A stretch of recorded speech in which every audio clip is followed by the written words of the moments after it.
What is up, fellow card fighters?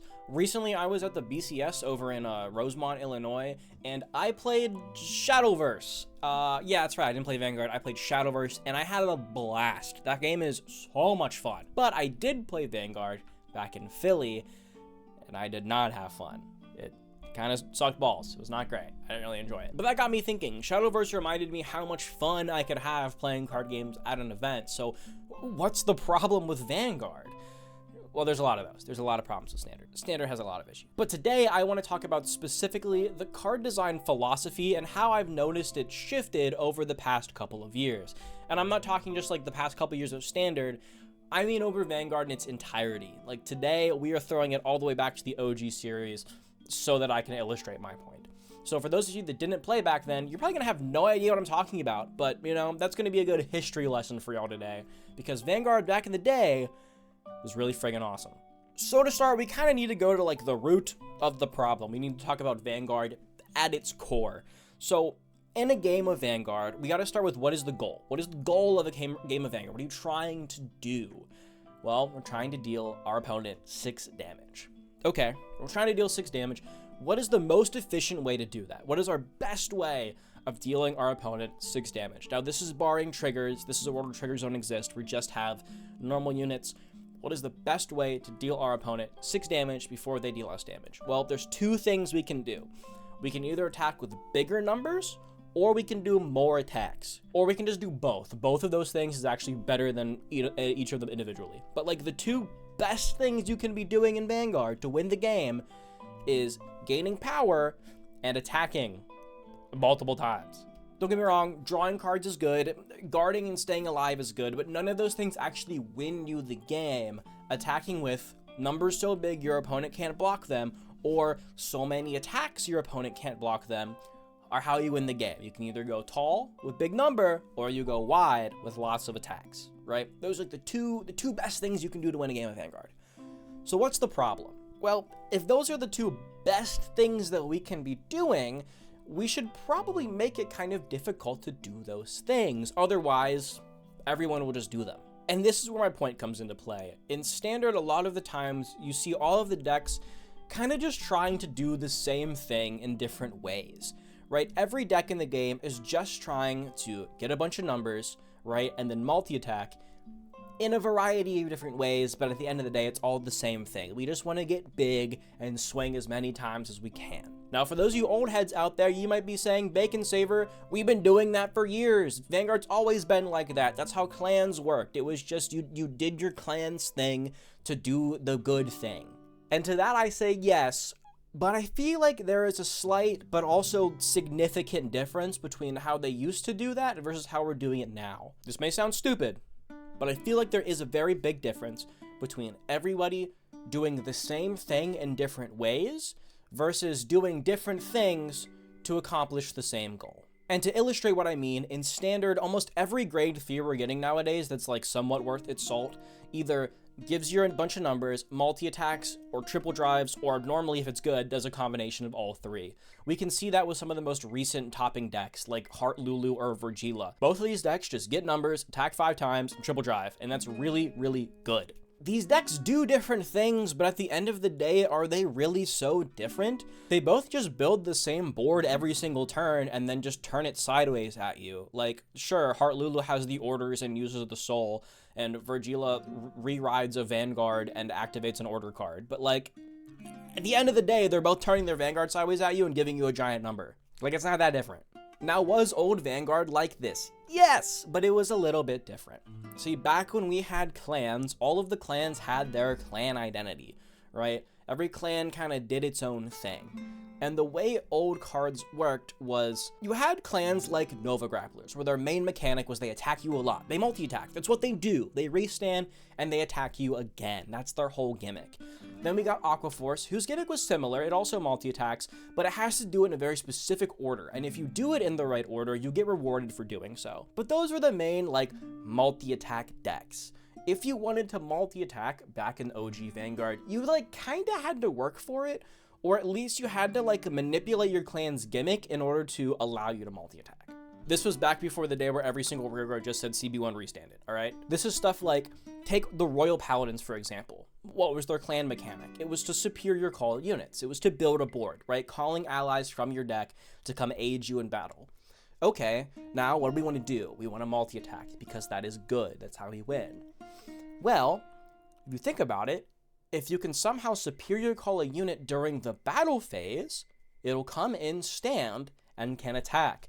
Therefore, by using Royal Paladin's clan mechanic of superior calling other rear guards, if we do it in the battle phase, we can use it to multi-attack, therefore accomplishing our objective. Same thing with a lot of other clans. Take the Tachikaze. Their whole clan gimmick is that they retire each other. They feed on each other like carnivorous dinosaurs. Well, minusing yourself isn't really that good, so they built in a way for you to get your units back, or at least get value out of them. There are some Tachikaze rearguards that say when they're retired by your card effect, you get to call it back. Well, if we use this to our advantage, if we can find a way to retire them in our battle phase, we can then call them back, and when they're called back, they'll be called back stood, and we can use that to gain another attack. Another example of using our clan's mechanic to generate advantage and value. And you know, do the thing.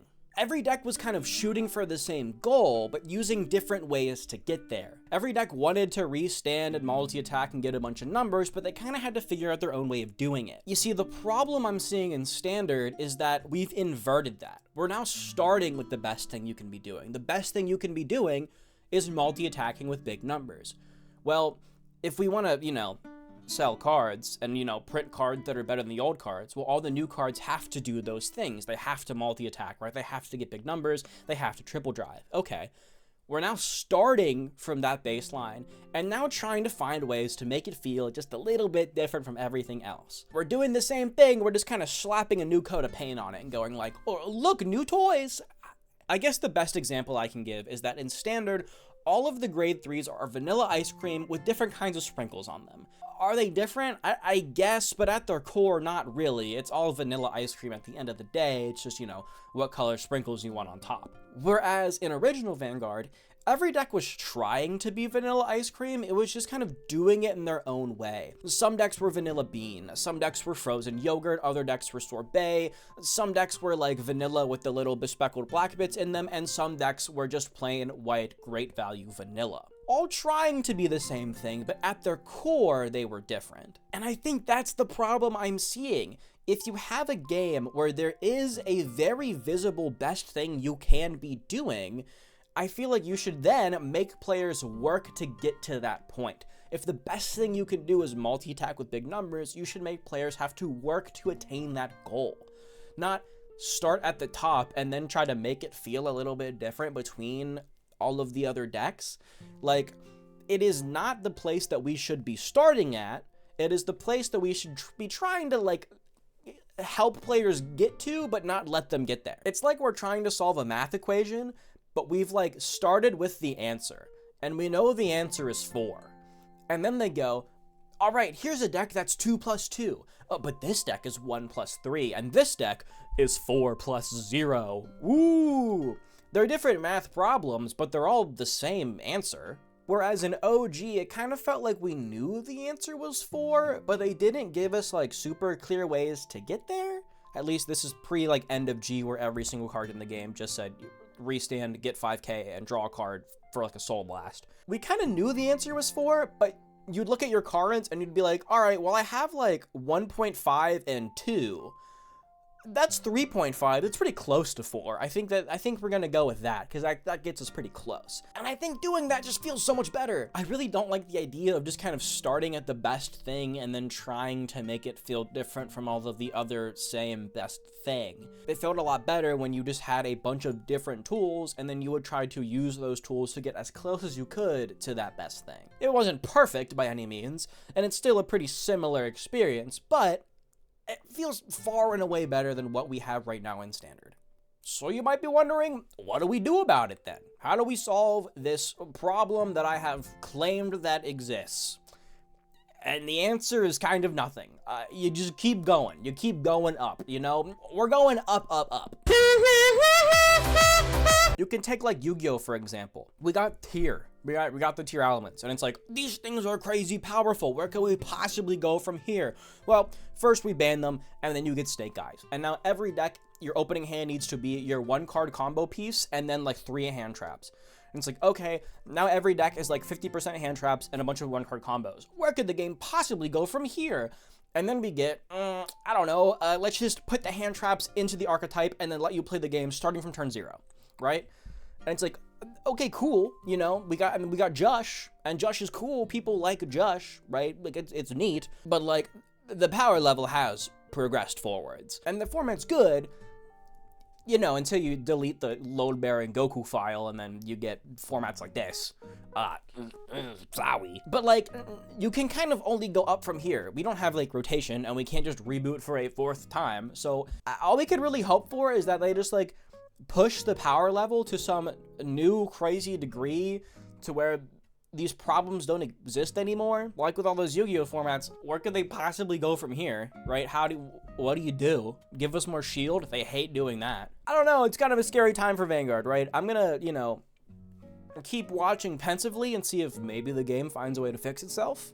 But as of now, I'm having a lot of fun playing Shadowverse. The game's really freaking cool. But, you know, maybe I'll still play Standard on BCS days when I have nothing else to do. But to bring this whole thing full circle, I think a lot of these problems come from a place of we need the new shiny cards to do this thing, which is the best thing. How do we differentiate those from the other decks? Well, you either make them worse than the good decks, and then you can actually do fun stuff, or we just kind of like put a new skin on it and call it a new thing, but at the end of the day, all you're doing is just attacking 5 times and triple driving. And I didn't even get to the worst part, which is that the decks just play themselves.